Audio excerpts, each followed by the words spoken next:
Hi friends, ఈ వీడియోలో అయితే కస్టర్డ్ ఫ్రూట్ రెసిపీ అయితే ఈజీగా మనం ఇంట్లో తయారు చేసుకోవచ్చండి. ముందుకైతే థ్యాంక్ యూ సో మచ్ అండి, ఎందుకంటే 100 సబ్స్క్రైబర్స్ని రీచ్ అయినందుకు. ముందుగా తయారు విధానం చూసిద్దాం. ముందుకైతే నేను 1/2 లీటర్ అయితే మిల్క్ తీసుకున్నానండి. వీటిని అయితే ఇప్పుడు బాయిల్ చేసుకుంటున్నాను. ఇప్పుడైతే ఈ కస్టర్డ్ పౌడర్ అనేది మనకి నేనైతే బిగ్ బాస్కెట్లో తీసుకున్నానండి. ఇది vanilla flavoured custard milk powder. నేను ఇది తీసుకొని ఇప్పుడు కొంచెం మిల్క్తో అయితే కలుపుకోవాలండి. ఒక 2 టేబుల్ స్పూన్ అయితే ఈ కస్టర్డ్ పౌడర్ని తీసుకుంటున్నాను. తీసుకున్న తర్వాత దీన్ని మిల్క్తో అయితే ఉండలు లేకుండా మంచిగా కలుపుకోవాలండి. ఈ విధంగా కలుపుకున్న తర్వాత పక్కన పెట్టుకోవాలి. థ్యాంక్ యూ సో మచ్ అండి, మీరు సపోర్ట్ చేసినందుకు, నా వీడియోస్ మీకు నచ్చినందుకు. ఇలానే సపోర్ట్ చేస్తూ ఉండండి. మళ్ళీ మంచి వీడియోస్ అయితే మీ ముందుకు వస్తానండి. ఇప్పుడైతే ఇక్కడ పాలు అనేవి బాయిల్ అయ్యాయి కాబట్టి మన టేస్ట్కి సరిపడినంత పంచదారని అయితే యాడ్ చేసుకున్నాను.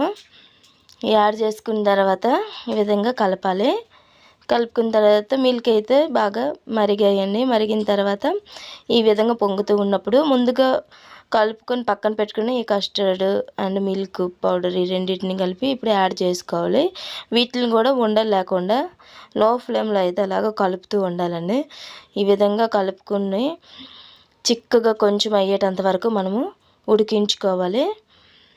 తర్వాత అయితే యాలకులు మరియు పంచదార పౌడర్ని అయితే మిక్సీ జార్లో చేసుకున్నానండి. ఇప్పుడైతే యాడ్ చేసుకున్నాను. వీటిని కూడా కలిపి ఒక 1 మినిట్ ఇలాగ ఇచ్చేసిన తర్వాత స్టవ్ ఆఫ్ చేసేయాలండి. చేసుకుని ఇలా విధంగా చల్లారి పెట్టుకోవాలి, పక్కన పెట్టుకోవాలి. చల్లారిన తర్వాత మనము మనకి యాపిల్ మరియు దానిమ్మ గింజలను అయితే కట్ చేసుకొని ముందుకైతే ఫ్రిడ్జ్లో పెట్టేశానండి. ఇవి మరిగేటప్పుడు ఇప్పుడైతే ఇందులో ఇవి యాడ్ చేసుకుంటున్నాను. ఇవి కూడా యాడ్ చేసుకుని మనము ఫ్రిడ్జ్లోనైతే ఒక 5 to 6 అవర్స్ లేకపోతే 3 అవర్స్ ఇలా పెట్టుకొని మనం తర్వాత తింటే చాలా టేస్ట్గా ఉంటుందండి. ఇదైతే చాలామంది ఇష్టపడతారు. మీరు కూడా ఒకసారి ట్రై చేయండి. ట్రై చేసిన తర్వాత మీకు ఎలా వచ్చిందనేది కామెంట్ చేయండి.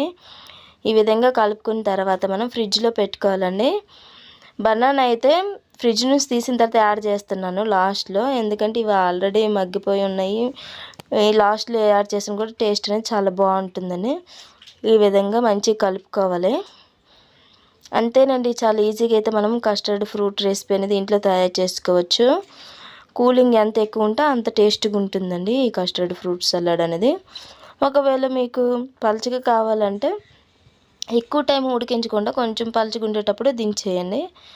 మీకు ఏ కన్సిస్టెన్సీలో కావాలో ఆ కన్సిస్టెన్సీ వచ్చినంత వరకు చూసుకొని మనము స్టవ్ ఆఫ్ చేసుకోవాలండి. అంతేనండి, ఎంతో టేస్టీగా ఉండే కస్టర్డ్ ఫ్రూట్ రెసిపీ అనేది తయారైపోయింది. మీకు ఈ వీడియో నచ్చినట్లయితే లైక్, షేర్ అండ్ సబ్స్క్రైబ్ అని కామెంట్ చేయండి.